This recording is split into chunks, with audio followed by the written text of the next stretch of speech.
Yeah, I was pretty bummed that I got the nice gear. I was like, I want the shitty gear. That would have been really fun. That would have been cool. And I think that's what we're looking for. We're not looking to go fast or anything like that. We're looking for the challenge. We want it to be hard, and we want to go out there and really experience what's out there. And I think, you throw in some of that crazy weather and it's awesome.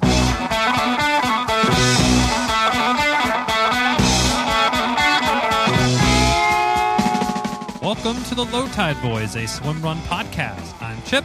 And I'm Chris, and this is episode 46 of the show. This week, we have John Stevens on the show.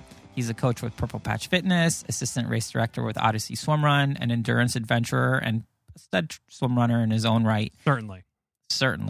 We had a really great chat with him and look forward to sharing that with you later in the show. But first, we have, I guess, I don't know, is it? It's an announcement. It's an announcement, I suppose. Yeah. So nothing bad. Nothing negative. So, don't think negative things.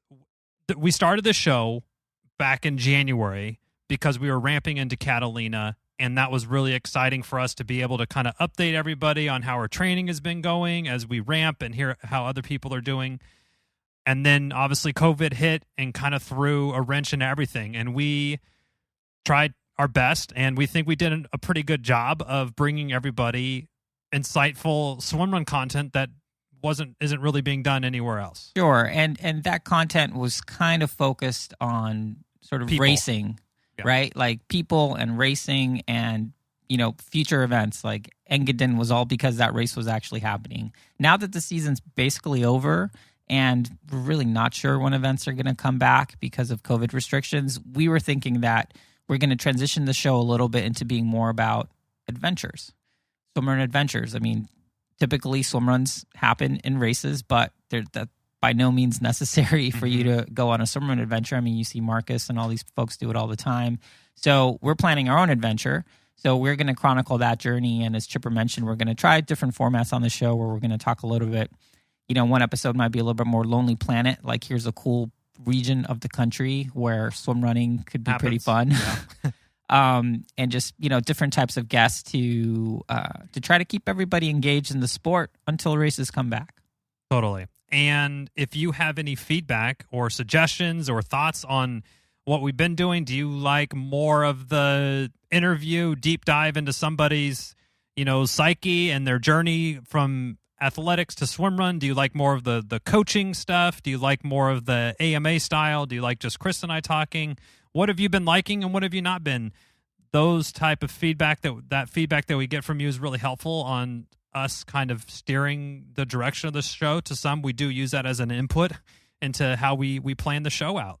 So yeah, I mean, we're looking forward to it. Races as of now are kind of slotted to take place in April. So this is kind of a temporary pivot or trial period, I guess, that we're going to be working. And then if races pick back up in the early part of the spring and we know that we have something kind of definite on the calendar, yeah, we're going to ramp, obviously be talking about what's happening in the swimrun world, Yeah, I think, long story short, we're just trying to keep things interesting for everybody listening. And, let us know if we're not doing a good job on that. And if we are doing a good job, let us know that as well. Little ego boost.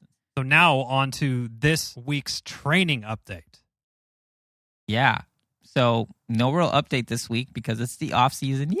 Woo-hoo! You could do insert some music there, like celebration time or whatever. We still plan on training and stuff because, holidays are coming and we're trying not to eat our way through that. That's still TBD. In other news, we are going to start planning what we're calling our quote epic swimrun adventure in Northern California. And we'll be documenting that journey in a new segment, replacing the training update segment called Adventure Time, where we will keep you all informed. I know that name is of a show, so we're not trying to jump on anyone's copyright or anything. This adventure could be epic or an epic fail, but either way, strap in for the hilarity. Yeah, for sure. Now, on to this week's shout-outs. This week, we're actually shouting out all of our listeners who use the podcast app CastBox to listen to the Low Tide Boyz. Honestly, we've never heard of this app, but a tip of the hat to our 1.5% of listeners who use CastBox. We see you, and thank you. Yeah. The only app that's used less is Android browser, which Ouch. also... Yeah. Sorry. Sorry, but hey, Droid. if Castbox is your thing, enjoy it. Yeah, and thank you. Now to the feats of endurance.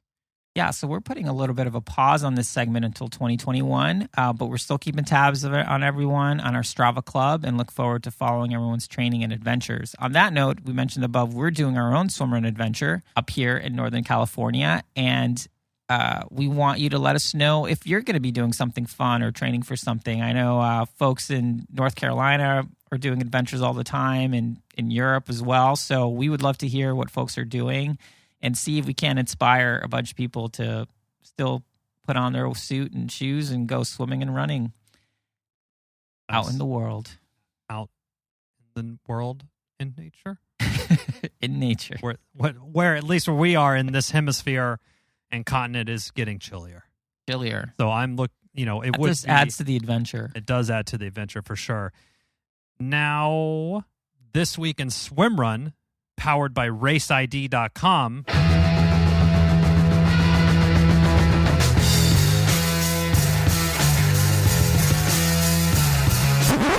COVID cases are on the rise across almost the entire world.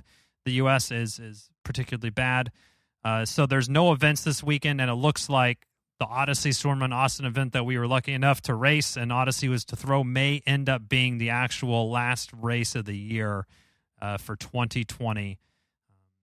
Definitely is a bummer that races won't kind of continue throughout the winter, but we want to kind of like point people's attention back to the original origins of kind of the feats of endurance, of just cool endurance activities, swim runs, whatever it is that we kind of want to highlight. So obviously, please exercise caution and safety. Make sure you're listening to scientists and people who are professionals. Wear a mask. Make sure you're doing social distancing and staying safe.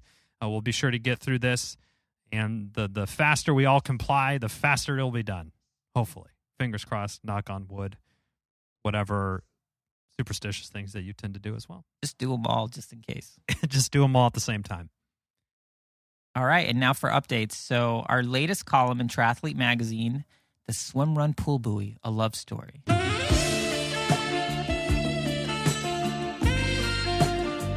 It's out on digital newsstands now. Check it out and let us know if you like it, and share the love. Maybe post on your Instagram story your pool buoy and just tag Triathlete. Here's my pool buoy I'm in love with. Yeah, we've already been doing that, but maybe if other people do it, maybe that'll help. Yeah, that might help. It'll be we're getting a lot of impressions from pool buoy related keywords this week. So it's all about that pool buoy content. Yeah.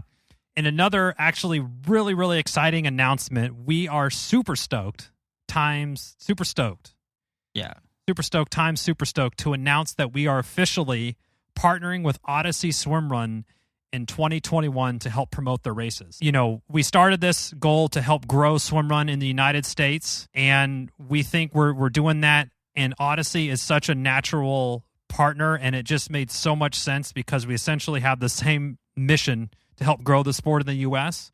So we're going to be doing a lot of cool stuff with them in 2021 and providing a lot of content, hopefully racing a lot of their races. So be sure to keep up with all that. We're going to be taking over their Instagram stories more often, providing more content, all fun stuff. So we're very excited about that note. I think that super stoked times 2 is super duper stoked. Oh. So I will second your update thing. my Yeah, and I'm super stoked to be super duper stoked to be working with Ödyssey next year. I think it's going to be a lot of fun, and I really hope that they don't regret the decision by letting us take over their IG stories too many times. But yeah, it should be fun, and we just thank them for the opportunity. Yes. On to this week's interview. So as we mentioned above, John Stevens, the swimmer extraordinaire, is on the show. He's definitely close to being a household name, if not already, from U.S. Swimrunners. He's raced almost every Ödyssey event. He's also a dual-sided swim runner, so he gets a bit of a look-ski on the athlete side, but then he also is doing the race directing side and the coaching. He's a 3-sided swim runner, which there isn't many of those, I will say. Coaching, race directing, athlete, all in one. He's raced many Otelo events, including the World Championship. So this interview, we touched on a bunch of different topics. We kicked the interview off really cool with actually kind of like a mini race director report on how the Ödyssey team thought that Swimrun Austin went. We chatted a little bit about his origin story, how he came to find Swimrun, and also his newfound enjoyment of endurance adventures that he'll touch on a little bit more in the show as well.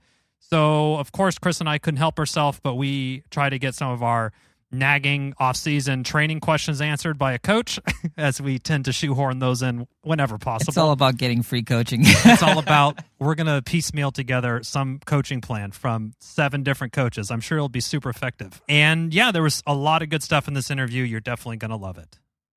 Yeah, enjoy it. John Stevens. He broke a paddle from swimming because he's such a beast.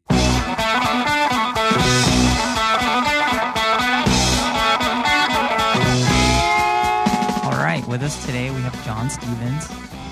Probably doesn't need too much of an introduction. One of the fastest open water swimmers in the entire sport of swimrun.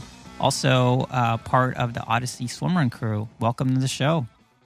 Thanks, guys. Really appreciate you having me on.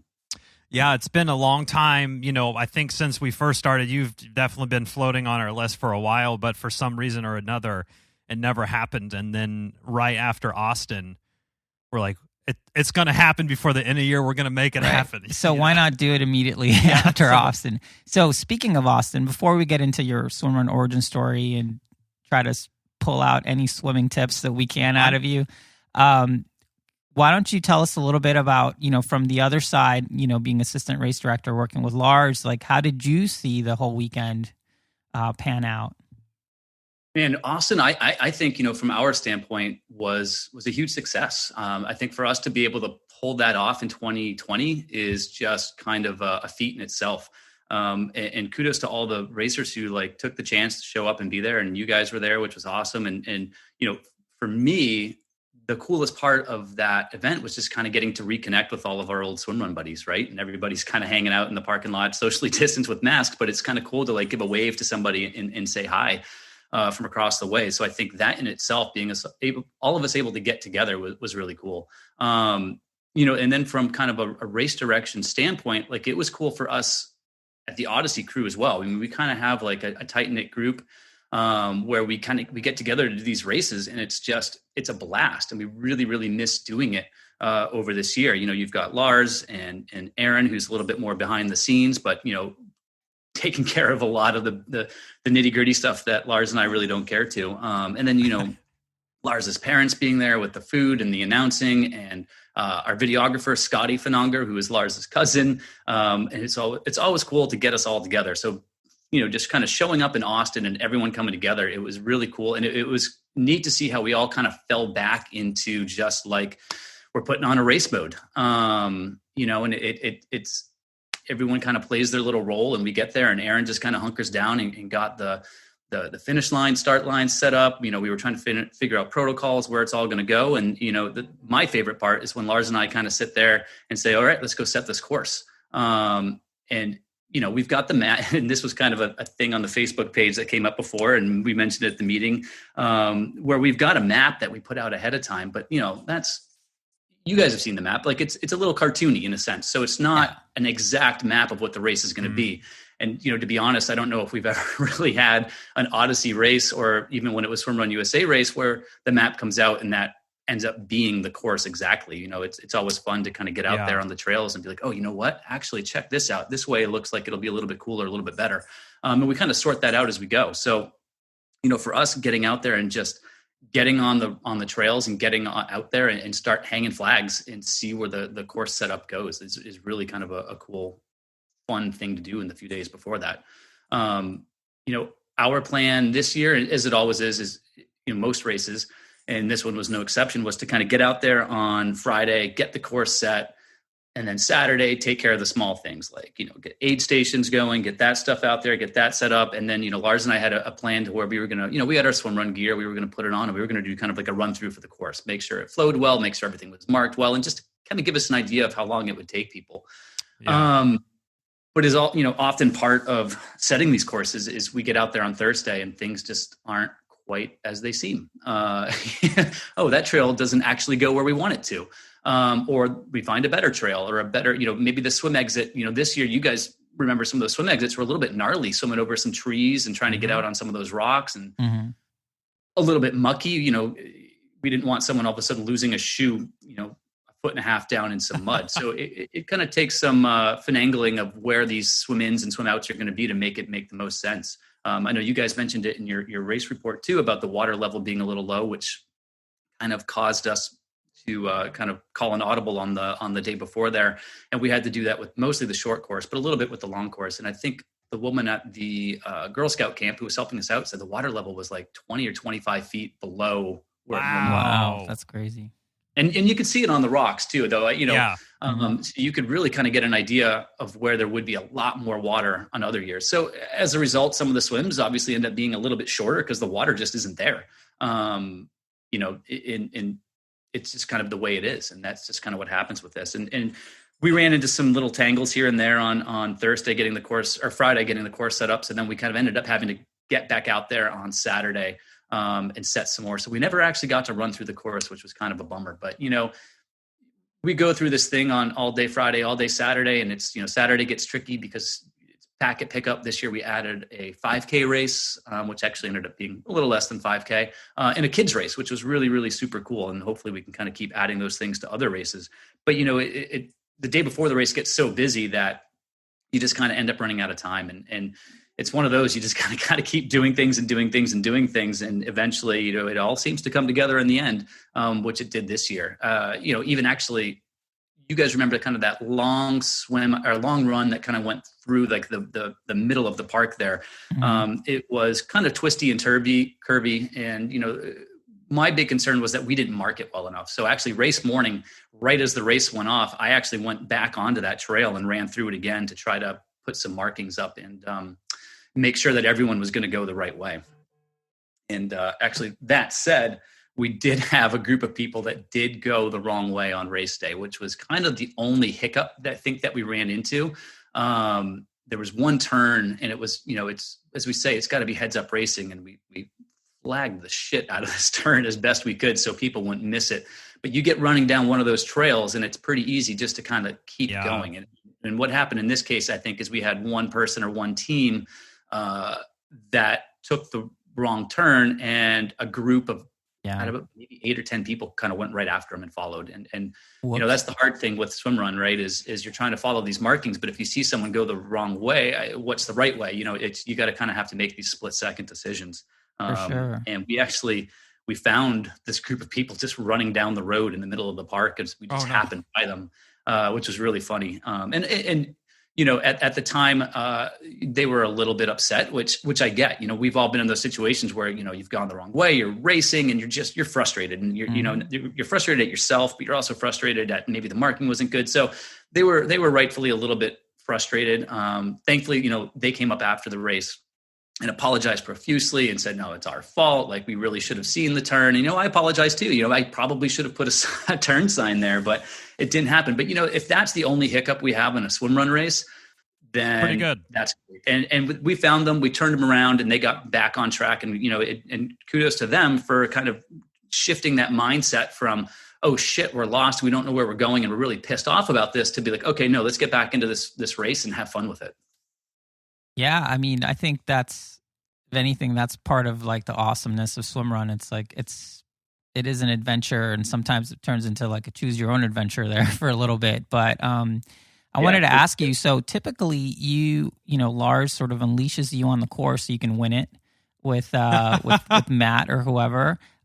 Did you have some major FOMO for not being able to race it with everyone? It always comes down to race day. And when the gun goes off, I'm always like, shit, I wish I was out there doing it. But I talked to Lars about this last winter, and as we were prepping for Catalina, and said, I think this Catalina is going to be my only race this year. And I kind of wanted to take on more of a race director behind the scenes role and kind of get immersed a little bit more in that and help out on that side of things. I love racing and going out there and going hard. And Matt Hurley was kind of my partner, for all the Ödyssey races over the years. He was kind of in the same boat. We're both kind of getting a little older, and we've both been racing for a long time. He's just starting a family and is in Colorado. with his wife Lauren and their new son. And so, both of us kind of had this like, we're not really into it this summer type of vibe, and it was more like, I'm at a point in my life where I'm more into the adventure type stuff, and kind of getting out there and doing these kind of great big epic things because they're fun and they're cool to do, as opposed to like the stress and the anxiety that goes along with racing and getting ready for that. And Lars does, like, I mean, to his credit, he's always pushing me to race, even with this race. I think in the 3 days leading up to the race, he asked me 3 times a day if I still wanted to race. Morning of, he was like, "Hey, you sure you don't want to do it?" I was like, I saw your wetsuit in your trunk. I did, yeah. I mean, I had my wetsuit, I had my pull buoy. I was ready to go but no, I kind of, my take on it is like, I would rather help put on a great event so that, you guys and everyone else can get out there and really enjoy themselves. I think that to me is more important than me getting out there and racing at this point. I've done the racing, I've done it, and I will probably continue to do it. I'll still do races here and there, but I'm not going to make it like my kind of focal point right now, at least at this point in my life. Well, that certainly is appreciated. And, everyone that we spoke with, including ourselves, like we were just so super stoked to be out there. And, we mentioned this in last week's show where, there was a moment there where wasn't thinking about COVID, wasn't thinking about Trump or Biden or anything. I was just out there and you're kind of like in the moment. And it took me actually figured out kind of like what that emotion was that I was having. And I was just happy. Yeah. I was just like, it wasn't commingled with anything else. It's just, while Chipper and I are out there, I was just happy for, once I got into race mode, it was really cool. And, I'm sure I wasn't the only one who was feeling that, whether it was just sort of the nostalgia of being able to race like the old days or whatever it was. So I think in that respect, the race was an absolute win. Given that, is there anything that you guys are thinking of iterating for next year, like adding a longer course or kind of changing anything, or is it still too soon to kind of go down that road? We talked about it a little bit, and I will say, and just to touch back on what you're saying about the happiness thing, and like, it's so true. It's almost like we were kind of removing ourselves from the world for a little bit. And for me, it's like, we're out there spending 2 to 3 days getting this thing set up. Like, I don't have time to just be sitting there, dread scrolling on my phone and what's going on in the world.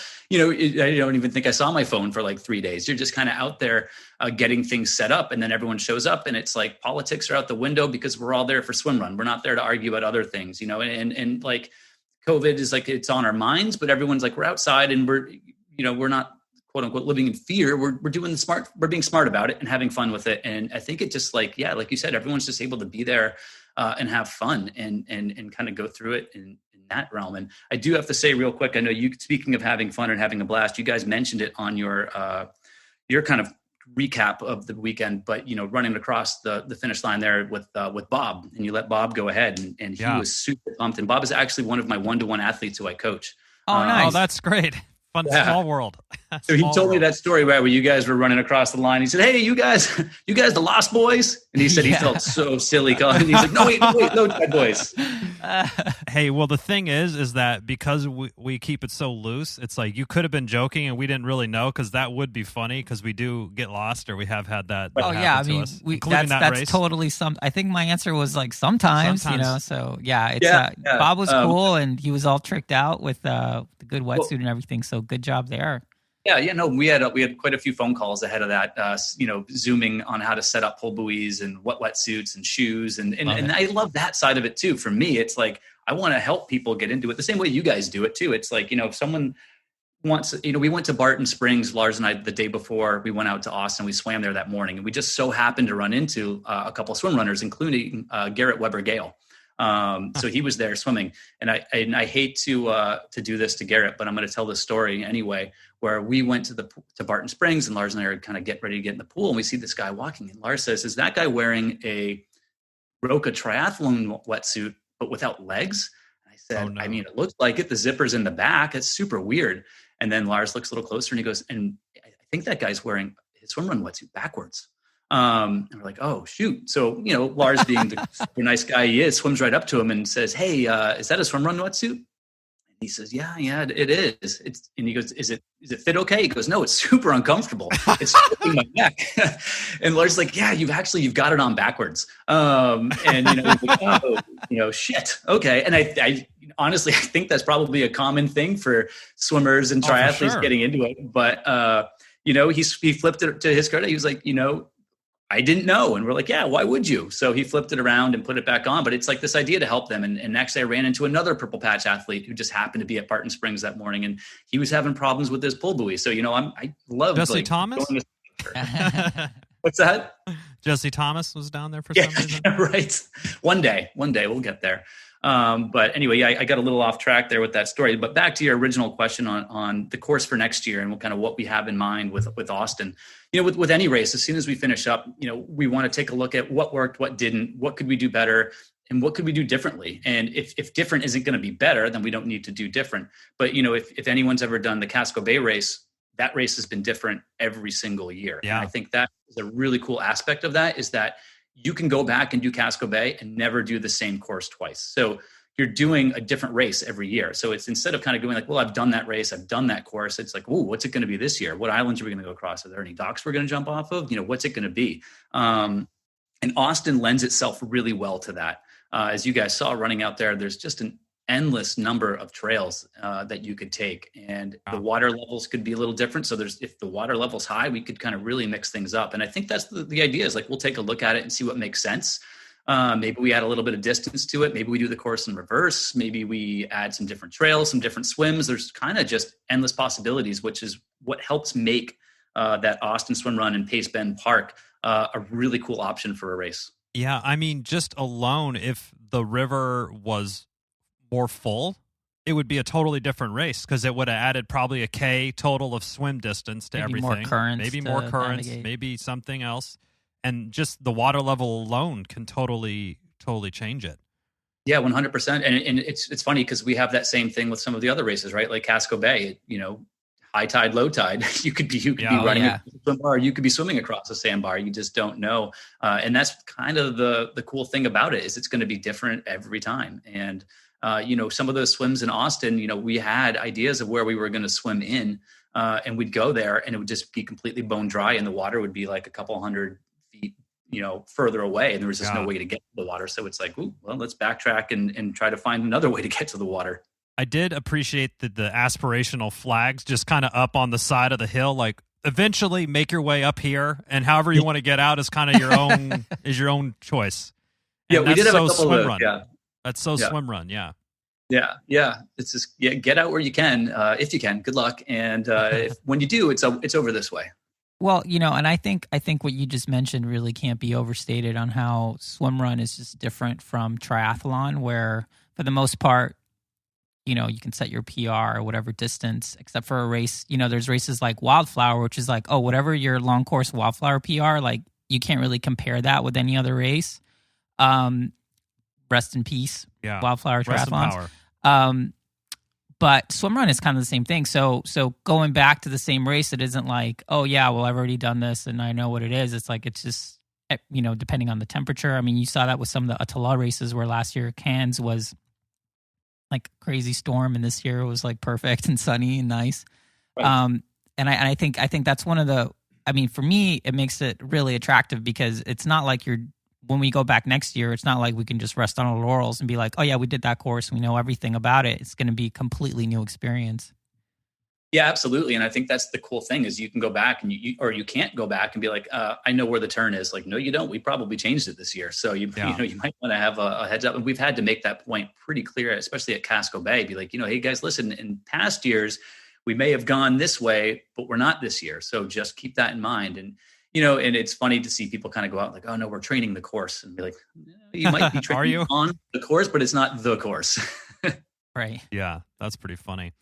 Well, we appreciate that race director sort of retrospective that you provided for us. That was great, and it's great to hear on both sides, on the racer perspective and on the behind the scenes race director perspective. There was so much continuity and parallels in terms of success and everyone having fun, and it, quote unquote, kind of just, you had, somewhere between, if you're Marcus or Bronwyn or the Boston Red Sox, somewhere between like 2 hours and 50 minutes and 4 or 5 hours to just check out of everything that was happening and enjoy being outside and in nature and putting your effort out there and doing the best that you can.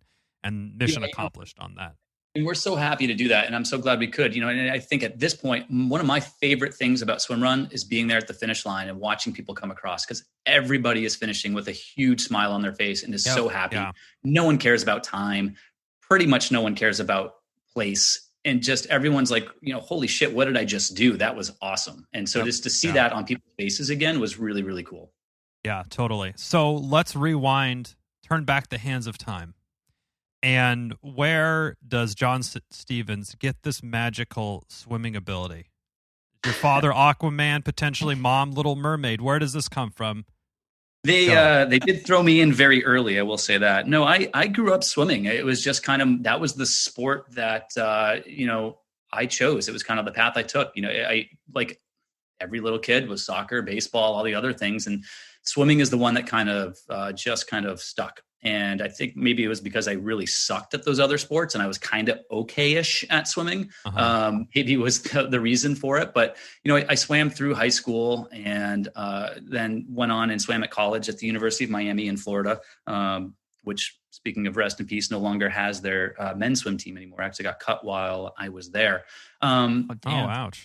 That was kind of my background. That was my thing was swimming. And I was okay. I was not at NCAA championships. I was close, but never quite got there. And I enjoyed it. And I've made some of my best friends through swimming. All my college roommates who I'm still really great friends with today. So it was kind of a special thing for me. That said, I got through swimming in college and was just totally burnt out. We're only allowed to train 20 hours a week, but we were training for swimming, 28 hours a week. Going to college on top of that in Miami, nonetheless. I'm sure you could really focus on exactly. Super focused, right? So got pretty burnt out by the end of college with swimming, and it was such a huge part of my identity going through that point to where it was kind of like, okay, let's step aside away from swimming for a little bit and just kind of see what else is out there. And I did that as an athlete. I didn't so much step all the way away. After a couple of years, I kind of got the bug a little bit and started coaching swimming, but still just did not want to get in the pool myself, and actually started running and became more of a runner. And, with that, though, I trained for running the way I trained for swimming, which was all in all the time. And as you guys and anyone listening knows, you kind of can't do that. And I ended up getting hurt. Consistently. Stalker. Yeah, right. Who saw that coming? Yeah. So turns out you cannot just take up running and instantly start running 6 days a week. And so I was just kept getting injured with the running and looking for a way to stay in shape. I kind of got back into the pool, and all of a sudden I was like, oh wait, yeah, I miss this. This is kind of neat to get back in here and do it. And so there I was running and swimming together. And, growing up in Maine, it was always a part of me. I actually, I don't know if you guys knew this, I live on one of the islands actually on the Casco Bay course in the summer, and I grew up out there. So, for me, it was always running around these islands and swimming on these islands and swimming between these islands. So I was kind of doing this Casco Bay Swimrun stuff as a kid with all my friends, and we'd sail to one island and meet up with other kids there and go hang out and kind of come back. So it was just kind of always, always there and always something I was doing. That's awesome. And so your kind of journey, I know you coach with Purple Patch coaching, and then you're also doing assistant kind of race director for Ödyssey Swimrun. Where did Swimrun kind of first pop up on your radar in an official kind of capacity? Well, for me, it was, I had read about the Otilla World Championships in Outside Magazine, which I think a lot of people did. And it was one of those things where I read about it and I thought, holy shit, this looks awesome. To the point where I found the article online, I emailed it to my brother and said, funny enough, we need to put on a race like this here in Casco Bay. This would be really, really cool to do. And we kind of emailed about it back and forth and then, forgot about it as we do with a lot of things. And this was probably, I forget what year that article came out, but it was at least a couple of years before Lars and Jeff put on the first swim run in Casco Bay. And like everyone else, actually, I remember I was sitting kind of at home scrolling through my phone, and I think Lars put it out through Slow Twitch, announced this swim run race in Casco Bay. And I looked at it and saw what it was and was like, oh my God, this is exactly what I need to do. I've been doing triathlons for a couple of years, but I suck on the bike. I still do. And I don't care for riding the bike as much. So I was like, oh, no bike. This is perfect. And I had met this guy kind of randomly at the Y, and he had told me he was a really good runner, and I had seen him swim and he was pretty good. And we had exchanged numbers, but never actually talked or trained together. So out of the blue, I just sent him a message and was like, hey, and it was Matt Hurley, and said, Matt, you want to team up and do this race with me? And he was like, yeah, sure. And he posted on Facebook something like, hey, I'm doing a race with Joe. And I was like, dude, my name's John. And we actually, that first year, the first year for Swimrun, Jeff and Lars took basically you could get in on merit. So you could get in, you had to submit a resume. And it would selected a certain number of teams that got that automatically got in based on their resume. And then it was kind of an open lottery. And, Matt and I really we didn't have much to add to our resumes at that point in our lives. So we did not get selected actually to race that first year. And I think I emailed Jeff Cole when we put in the, for the lottery. And I said, hey, something along the lines of like, hey, Jeff, if you pick us to do this race, we're going to win it. Just so you know, you really should let us in because we're going to win. And it was, again, I was early to mid 30s, still a little cocky. And, we kind of just went into it from that point on, at that point, and it was like, let's go. And then Matt and I just kind of kept going with it every year. And we got to know, Jeff and Lars a lot better, and just kind of kept showing up and kept doing it.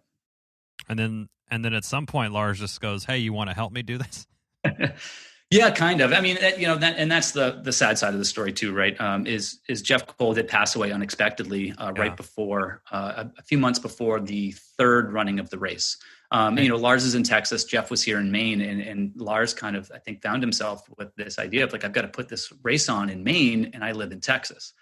So he called me up and said, hey, listen, I'm probably going to need a little bit of help in the days before. Do you want to kind of help me set up the race and just kind of, make sure it goes off smoothly? He knew I had a boat. He knew I was on the island. So it was helpful. So, I got together with him, and we helped set up the course and just helped him out a little bit. And then raced it again that year with Matt. And then that was the first year of Orcas. And it was also the year I was going to Otillo World Champs. And I think I got back from World Champs and I was spent. I mean, I wasn't in shape for that race. I had sprained my ankle. I wasn't ready for it. And I got back and was just like, no, I'm done for the year. And Lars called me up and said, hey, why don't you come out to Orcas and help me set up that race too? Brent's out there and we could really use some help. And I think that was kind of like my quote unquote interview, was to kind of go out there and help him set that up. And I went out, and then, Matt ended up coming, and we ended up racing that as well. But that was kind of like the first time I had that year was the first time I'd really kind of helped with the behind the scenes stuff. And I loved it. It was a lot of fun, just to go out and run on this course for 2 days straight before, and then kind of gear up and go race it was a lot of fun. So let's talk about Otillo World Championship a little bit. Obviously, that's like the pinnacle of the sport in many ways. The race that probably garners the most amount of imagination, I think. Most people's entree into the sport is seeing some video about that. What was that like? I mean, what was that whole experience like? Well, it was awesome. It was unbelievable. But also so humbling. I mean, it's one of those things where, I get asked a lot to describe it, and you kind of can't, and people were going to race and they're just like, I don't know how to describe it. It's a long, long day. And wanted to kind of be there at the birthplace. And it's that was the first time I had met Michael and Mats, and those guys have this aura about them when they are, giving these talks and stuff. And then you're at this race, and it's all the world champions are there, and all these guys, who you've kind of seen results of are there. And it's so fast, not to mention, whoever else shows up. And it's kind of like a surreal experience. And it was really neat. And it was one of those where, you don't know what to expect till you get out there. And it's a long day. We talk about trail running here in the US, and we're running on groomed trails, actual trails. I mean, some of those, you get on this island and it's you're just following flags through the weeds, and it's a lot of stepping up and stepping down and over rocks. And it's one of those races where you're just holy shit, I am so sick of these trails. I cannot stand running on these trails anymore. And then all of a sudden you get like a third of the way through the race and you've got like this 13-mile run and then you're running on this road and you're like, holy shit, I cannot run on this road anymore. Like, get me off the road. And then you get back on the trails in the weeds. You're like, okay, I give up. I don't want to race on any of this anymore. Like, just get me done. And it's a long day, 40 miles of running and 6.5 miles of swimming. It adds up. And, it's one of those, it's such a huge mental thing to get through that day. Yeah. Did you race that one with Matt? No, so that was the plan. Is Lars kind of had arranged for the winners of Casco Bay to kind of get director's choice entries. So that the first year I did it was 28. The year I did it, actually, I've only done it once, was 2018. And that was the first time Greg and Bronwyn had gone over as well. And I didn't really know them before that. So we got to know them pretty well on that trip, which was really cool. But I actually was going to run. I signed up to do it with Matt. And then all of a sudden he called me one day and said, hey, my best friend's getting married that same weekend. I can't go. And it was kind of like a choice. Like, do I just wait until Matt can go? And who knows when that's going to be? Yeah, I had sprained my ankle. I had not been running at all really before it. So I was like, I'm not in shape for it anyway. But, the tickets were bought. We got in and he gave me his blessing to go ahead and do it. And I went with the brother of a friend of mine here in Portland who also races Swimrun and is a coach, Todd Larley. I went with his brother, Nate Larley. And he and I went over and did it. And we had kind of met before, but we had never run together. We had never swum together. It was like, hey, let's go do world champs, having never trained or done anything together before. But an unbelievably nice guy, really cool. And, we had a great day out there, just being out there and getting it done and experiencing it. Our goal at some point is to do that race, and we want to, qualify for it, I guess. But, I don't know what to even think about it. Like, it's just such a, I don't know. Yeah, like we'll actually have to get coaches and stuff, I think. Certainly. There's something, the enormity of it. Like, how do you train for some of this stuff? And it's like, how do you train to do a 13-mile run when you're already 25 miles into a race? And it's, the swims, some of them are super short. Some of them are a little bit longer. You've got the pig swim. And as we've said with that course, you never know what the weather's going to be.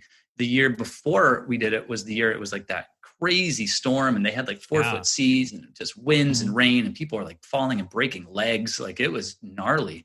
And then the year we did it, it was beautiful, like perfectly flat. I think to the point where we got done and Michael said to everyone who raced, he said, don't ever come back and do this race again because it's good. You're never going to get conditions like this. So you just, that's the cool thing with that race is you just don't know what you're going to get. And you kind of have to go experience it to really understand it.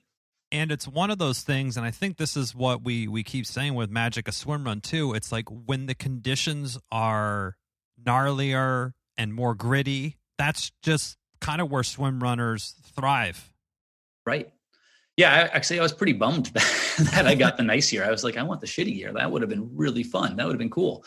And I think that's what we're looking for. We're not looking to go fast or anything like that. We're looking for the challenge. We want it to be hard and we want to go out there and really experience what's out there. And I think, you throw in some of that crazy weather and it's awesome. I've had training days where we've ended up kind of in Casco Bay in the middle of Hussey Sound and there's like 10-foot swells and a tide ripping out and like, I'll have the biggest smile on my face because I love it. Like, you're just out there in nature, just getting beat up and tossed around and making your way through it. Yeah, I don't know what swim particularly that is, but Chris and we did it 2018 as well. And there was, I think it was a longer swim. I don't think it was supposed to be over 2K, but for us, it ended up being with all the ping pong, all the, what's that called? Pinball machine, pinballing back and forth, swimming all around. But at one point, Chris stopped me during the swim. We're in the water, and he goes, "Are you sure we're going the right way?" I'm like, "I'm pretty sure I see a flag up there." And he goes, "Well, there's people running over there," and they were up on the shore, like 100 feet away, up running. Yeah, just like traversing, just running on the shoreline. And I'm like, I think this is supposed to be a swim, and I think we're supposed to finish there. So let's just keep going. Yeah. So a footnote to that. So I can't touch my eyeballs, so I can't wear contacts or anything. So I was basically relying on Chipper for 20/20 vision for all swim exits essentially. And yeah, we're in the swim. I was like, this swim seems super long. It was. And yeah, and I'm just, in the back and just kind of looking around and I see these people and I was just like, I'm just gonna stop them real quick. We're like in the middle of this bay. But yeah, I think I know the one you're talking about, and that is the Hussey Sound. So it goes from Peaks Island over to Long Island, depending on the year in which they're going. And I do remember that one. That's where the short course and long course kind of met up to, and there were just a ton of people swimming across, and the tide was ripping in, so pushing you from right to left. Yeah. And what happened was, once you get across towards Long Island, there's a tiny little island off the beach called College Island, and people ended up getting pushed by the tide around the backside of that island, and so they just got out and started running because there was no way to get to the shore at that point. So I know exactly what you're talking about. And it's, it can get kind of gnarly in there. And, that's the fun part with the swim runs in the ocean is now you've got to play with tides and currents. Yeah. And all that. And honestly, that's what I regret the most. So going into Casco, I'd been doing a lot of open water swimming in the Bay Area. I was pretty familiar with tides and stuff, but for some reason I didn't even bother checking what the currents and tides were. And I think like that's after that race, I was like, oh yeah, that was a huge mistake. Not just at least having a general understanding of what's happening in the water, especially for a race that's so swim heavy. So that was definitely a lesson learned. And I would say a pro tip out there is like, I don't care if you're a super strong open water swimmer, like you should try to understand what's happening. Oh, absolutely. And it's one of those, I try to say it in race briefings sometimes, especially for Casco Bay, like heads up running, but heads up swimming. Like take a look at those lobster buoys out there. What direction is the water going around them? And are they moving in any which way? We did the swim run in Boston Harbor in 2019, and the first swim was it was a mile swim right off the bat, which is not crazy. And we figured, okay, it's going to take like the faster people, maybe like 20 minutes to get across that swim. It was maybe a little less than a mile. So I was at the exit of that, and I was waiting for maybe like Greg and Bronwyn or my brother and his teammate were college swimmers. So figured they might be up towards the front too. Yeah. And 20 minutes comes and goes and I can't see anyone. 30 minutes comes and goes and I can't see anyone. No. You're like freaking out. I mean, there was a massive, massive current ripping through there. And if, you look at some of the Garmin stuff GPS tracks of people swimming that swim, and it's like way out and then they come back in. So you just never know with like those currents, like how it's going to affect the day. What happened with that race? I have a dream of doing like a documentary episode Post-mortem. Where we're like, hey, the race that only happened once, but why don't you tell us a little bit of like, it seemed like a cool idea, Boston Harbor, the whole thing. But yeah, it looks like it just like, I don't think it's happening again, right? Never say never, but Boston was tricky because it was supposed to happen in 2018. And then with Jeff passing away and some other things, like it didn't make sense to do it that year. So it got bumped to 2019. And then, Boston's a big city. It's not like we're out working in a small community with people who are really excited and wanting to, like, hey, come run across my front yard. This is great. It's a big city and it's hard. There's so many different entities involved in that area between like state police and state parks and city police and Coast Guard and harbor masters from like 3 different places.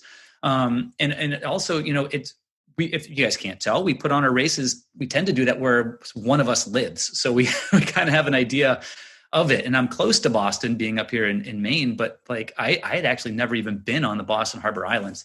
So that was one of those typical, like we showed up 2 days before, we rented this dinky little boat and head out to the islands and we started setting the course. And we were just like, from what we had seen on GPS maps. And it's like, this isn't going to work. And we basically spent that first day just kind of going island to island, making a course because we hadn't been out there. We didn't know what to expect. And that's the problem with trying to make courses is someone can look at it and be like, well, look at my GPS map. It shows that you could probably do this, this, and this. And you just don't know until you get there. Mm-hmm. And so we ended up having to lay that course the day before, plan the course 2 days before, and then actually lay it out the day before. And then the race kind of went off on race day. And aside from that first swim with the currents, it wasn't an awful day. It was good. People had fun. We had people out there. The Coast Guard was on board. It's just one of those, like, for whatever reason, people weren't super excited about it. And it was just logistically a hard thing to pull off. So I'd like to see it come back because it was a cool area. It was a cool thing.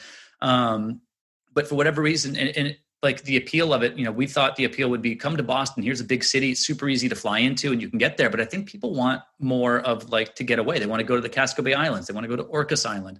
Upper Peninsula in Michigan, or even like Pace Bend. It's like, we were in Austin, but we're not in Austin. Yeah. It's 40 minutes away and you don't feel like you're in a city. So that it kind of tends to lend itself more to the swim run vibe of we're kind of just out there in nature type of thing. I think you totally nailed it. And that's, I think, what Otelo does pretty well as well, especially with like Catalina. And I remember this after racing Casco Bay was like, next year or the next time we do this, we got to bring the families out because we could hang out here for a week and a half, 2 weeks as a kind of a vacation, do a race somewhere in between in that vacation. And just, it's a great kind of cool place to hang with the family. It's totally different. And it's just all very contained, kind of like you said. I think that's and all great. of our locations are like that, right? And it's like this idea where you can just come chill with the family and go camping if you just want to. You can camp and do it. Like if you're at Orcas Island, set up a tent and hang out for the weekend, and the family gets to chill on the trails and check out the area. And so the races tend to lend themselves to being very family friendly in that sense. Yeah, and I think they're also kind of like adult summer camp type stuff. Like some of the Attila races, like Isle of Scilly, it's like you're just going to this random place and it's nothing but swim runners staying in the same hotel and or dorms or whatever it is. Yeah, so you definitely get this vacation. Yeah. We do the dorm style for Orcas, and the plan was to kind of do it for Pace Bend on that Girl Scout camp till COVID took it away. But yeah, Scilly was like that. And Lars and I did that one a few years ago. And that was that sense that like you're just on this boat going out to sea off the British Isles, and it's just a bunch of swim runners, and everyone was joking, well, if this boat goes down, at least we know everyone can swim, Everyone can make it back. Right. And actually it was when we did go out to the island, or to the Isles, I should say, it was a crazy storm, just wind whipping. And, I think the boat is nicknamed like the sick bucket or something like that. And God. You're just standing out on the deck in the pouring rain and the wind because you don't want to be inside smelling vomit type of trip. But it was pretty wild. Yeah. So why don't we transition a little bit? Cause we understand that you have a life that you want to get to beyond this interview. So, you're obviously an incredible swimmer in the pool. How did that translate to open water? Was it sort of just a natural thing? Like you work super hard in the pool, your stroke is immaculate and that just translates right away into open water? Or was that like a different type of learning curve for you? I mean, there is that learning curve. I think for me, fortunately, I embraced open water swimming pretty early on. We have a race here in Portland called the Peaks to Portland Swim, and it's a swim from Peaks Island into the East End Beach in Portland, and it's 2.4 miles, and nothing to do with Ironman, just so happens to be 2.4 miles. And growing up on Little Diamond Island, this race was always going by, and I would always see it. So at 13 years old, I actually convinced my parents to let me sign up for this race. And swam it and started swimming it at 13, and I swam it at 13 and I swam it at 14. And then I think I won it for the first time at 15, and I did it and then I won, I think 5 years in a row as a teenager. And just kind of really, that was kind of like the big thing for me in the summer, like, our club swimming championships as well. But I always just loved that open water swim, and it was such a cool thing to get out and do.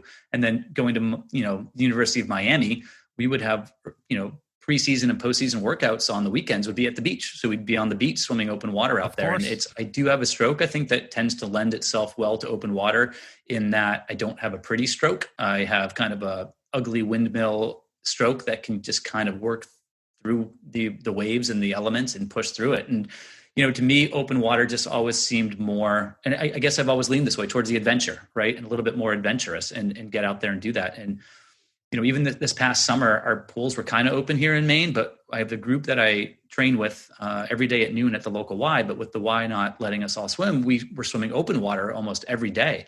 And so getting together with this group and the camaraderie around it was just super fun. And so I've always kind of embraced the open water, because to me, open water swimming is to pool swimming, like almost like Swimrun is to triathlon, right? It's just kind of got that edgier, grittier, more adventure vibe to it.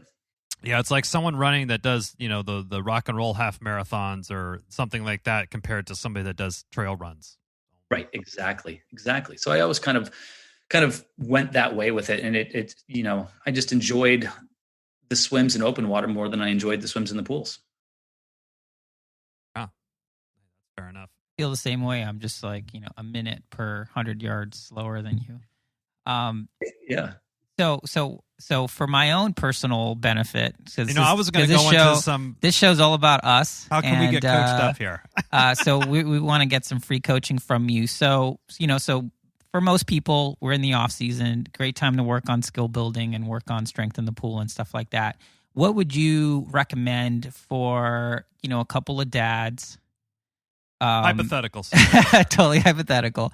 A couple of dads who have access to the pool basically 3 to 4 times a week to really kind of like build strength, to just essentially just try to get faster. I think endurance is there. All that stuff is there. It's mostly just about how do we start saving some seconds off that 100? Yeah.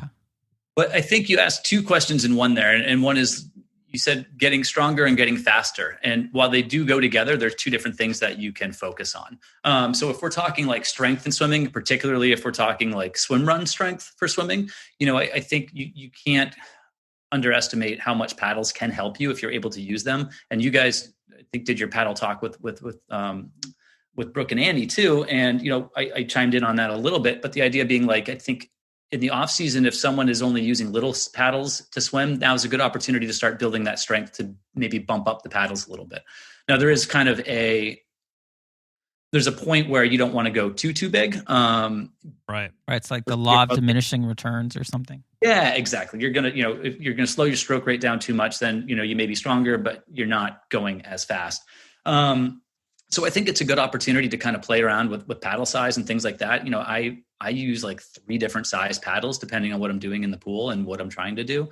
Obviously, bigger paddles are going to build more strength. You're going to get your turnover faster with smaller paddles. But that's a great opportunity to work on that. And if you're talking strength too, I think the one tool that lends itself really well to building strength and speed and towards swim run swimming is the ankle band.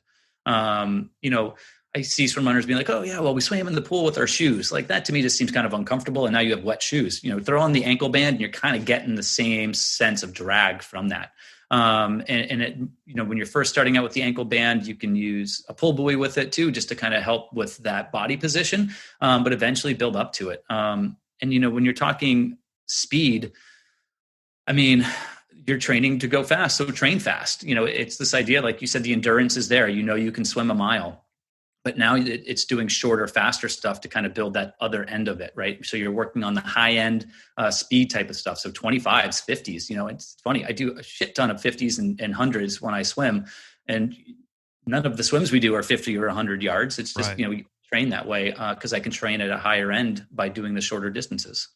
Yeah. And I want to say for any listeners that are just hearing this and are curious, check out the Gear Talk episode that's just called Swimrun Paddles. And John has a great about 5-minute just knowledge bomb that he just drops on everybody. So definitely you want to listen to that. And we appreciate again that you calling in for that cameo there on the paddles episode of Gear Talk. That was super useful. And I actually changed my paddle choice based on your thoughts. I opted for a smaller paddle to feel that I could get a higher turnover in open water.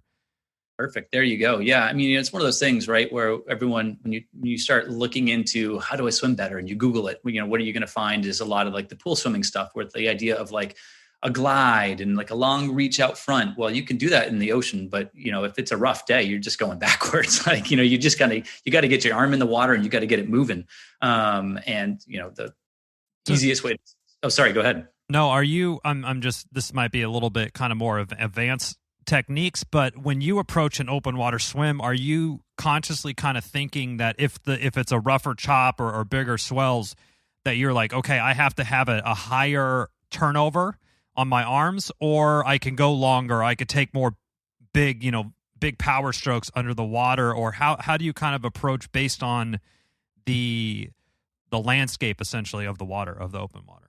So yeah, like a longer, flatter swim, you're kind of able to lengthen the stroke out a little bit and have a little bit more of a power stroke, and really take advantage of distance per stroke and take advantage of that entire stroke. If it's choppy, if the wind's up and it's in your face, you kind of just got to get your arms moving. The turnover is going to go up. It's going to be a little bit higher.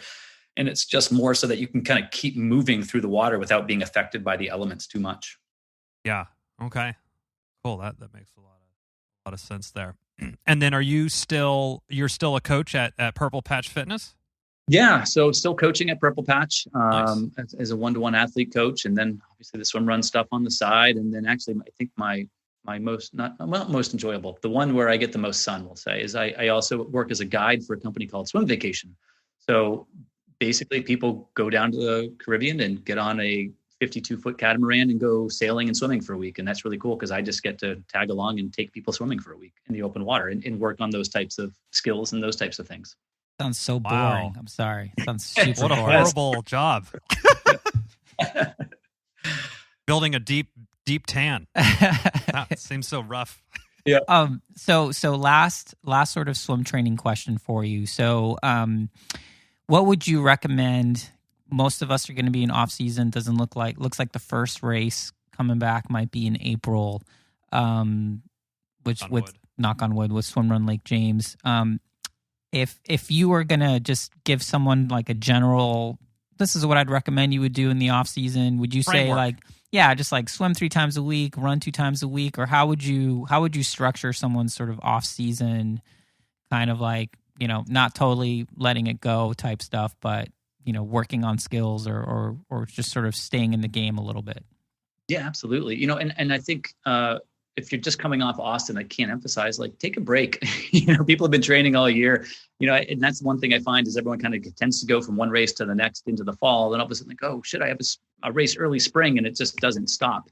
You kind of have to throw in a little bit of a mental and physical break there. But then again, making sure you don't let that go too far. But then coming back into it, you guys mentioned it, building strength. This is a perfect time to get back in the gym, get strong, and work on those movements that are going to make you just stronger overall. And then that will translate to swimming and translate to running. It's a good time to kind of, a lot of people will call it like the base, bring the floor up a little bit, bring up that bottom ground. So, a little bit of strength and some endurance stuff mixed in. If you haven't been in the pool a lot, get in there. And, I think some people are going to be challenged with COVID, right? Do you feel comfortable going to the pool, or is your pool even open? And something that actually I utilized even before pools were closed were the like stretch bands, the swim bands, like stretch cords with a paddle on the end, that you can use. I mean, that's going to make you a stronger swimmer 100%. And actually, there would be days where I'd be training in the winter for upcoming swim runs and the pool would be closed. So I'm fortunate enough to have a treadmill in my basement. So I would do mini swim runs in my basement with stretch bands in the treadmill, as a great opportunity to do that. So and I would do it as like a strength workout. So my runs, I would alternate between like just hitting the crap out of that incline button on the treadmill, to add some up, let's say like last year when getting into Catalina, unfortunately, I wasn't able to train the down, which is what did me in. But, going between like hill running and some like short, fast stretch cord work. And then I would do some short, fast stuff on the treadmill. And then I would do some like longer endurance stuff on the swim bands and kind of alternate between that just to build that, like, and it's very swim run specific type of strength. Yeah. I've been not super diligent with the swim bands, but I do have them. And every once in a while I'll get on them for 3 or 4 days a week.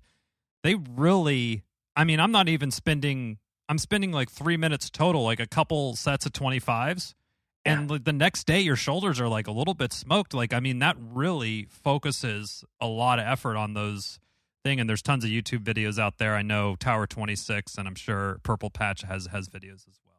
Yeah, I ended up kind of being the go-to swim band guy for Purple Patch this year. So I was leading some online Zoom classes, with the swim bands. And, nice. It's one of those things you find is you're like, all right, well, it's a long swim. I'm going to use the swim bands for 5 minutes. If you've ever tried to use the swim bands for 5 minutes, then that's just not really an option. So it tends to be shorter stuff and a little bit more intense, but that's where the strength building kind of comes in with it. So, really want to thank you for spending all this time with us, but to close off, we know that you just did rim to rim in the Grand Canyon, which is just an epic feat. It's on my bucket list. I'm trying to put it on Chippers. It's on there. It's just lower. It's just on there. Okay, where it is cool. On yours. So that sounded like an awesome adventure. Anything else that you have kind of that you're sort of thinking about or think that you're going to go out and try to tackle? Right now, rim to rim was kind of one of those things where it's all like you guys, it's always been on the bucket list, but it was just, never ready for it. And then you kind of make that realization where like, it's rim to rim to rim. You're never going to be ready for it. So, I mean, I didn't really train for it. It was just kind of one of those things that just sort of happened. And it just worked out that Brent could make it. Brent Molesbury, who's the Orcas race director. And, you know, we had chatted about it, and it just made sense for me to be able to fly over there right after Austin. And that was the time to do it. And we just did it. And, you know, that's kind of where I'm at, as I mentioned, with like training and events. Like that's the type of stuff I want to do, those big events. And, you know, even when you guys had Pontus and George on a few weeks ago with that like epic swim run they did through the archipelago in Sweden, like something like that piques my interest. And I've actually always had in the back of my mind kind of this like 2-day loop that kind of goes all the way through Casco Bay with some camping in between, and maybe something like that. Like these ideas of like some sort of big epic adventure. You know, that's, you know, I don't have it picked out yet, but I'm sure something will come up. Okay, well, we'll take that offline. Actually, what you want part of that? You want some of that? I think we can do. I think I got some wheels going right now. Wheels going. I love it. Well, John, we really appreciate your time. The mini race director, race report, retrospective. You know, some coaching tips, how you became a swimmer, all this crazy teenage victories in open water swimming. Also, those potato donuts are very good in Maine. What was those called again, Chris? Donut. Oh, I don't remember the name of the place, but yeah. We went there a couple times. Yeah, Holy Donut. It's the place Holy to Donut. be. Oh, yeah, that's it. That's right. Well, yeah, I unfortunately live like right around the corner from there. Oh, yeah. We filled out a frequent flyer punch card in less than a week. We'll just put it that way. Well, John, it's been great having you on. Probably won't be the last time. We might hit you up for some more swim knowledge bombs later.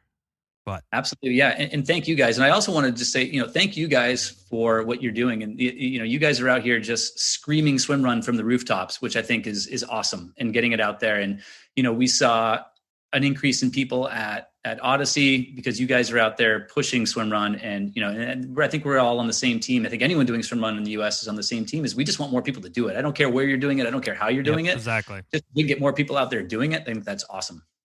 Yeah, I mean, and I'll just totally, you know, from our side, it's really been great. I mean, at some point at the end of the year, we're going to do a fireside chat where we're going to sort of make a fire, geek out about all this stuff. But yeah, it's like, you know, we are all aiming towards the same purpose. We all want to grow the sport in the U.S.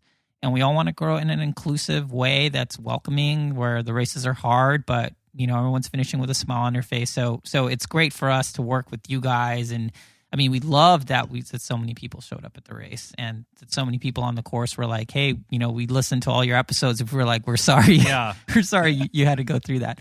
But yeah, I mean, it's super cool, and we're really looking forward to next year and racing more Ödyssey events and doing more adventures. So thank you for everything that you do for the sport. And we'll see you out there. All right, thanks guys. Sounds good. Cheers. Thank you for listening to the Low Tide Boyz, a Swimrun podcast. Make sure to subscribe wherever you listen to your podcast and leave a review on iTunes if you're so inclined. You can also sign up for our newsletter at lowtideboyz.com. That's boys with a Z.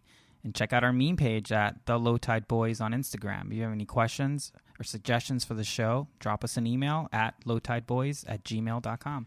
We'd like to thank Writing Easy Records for our show music, and of course our wives for their support and tolerance of our swimrun activities, hobbies, and other bullshit we do.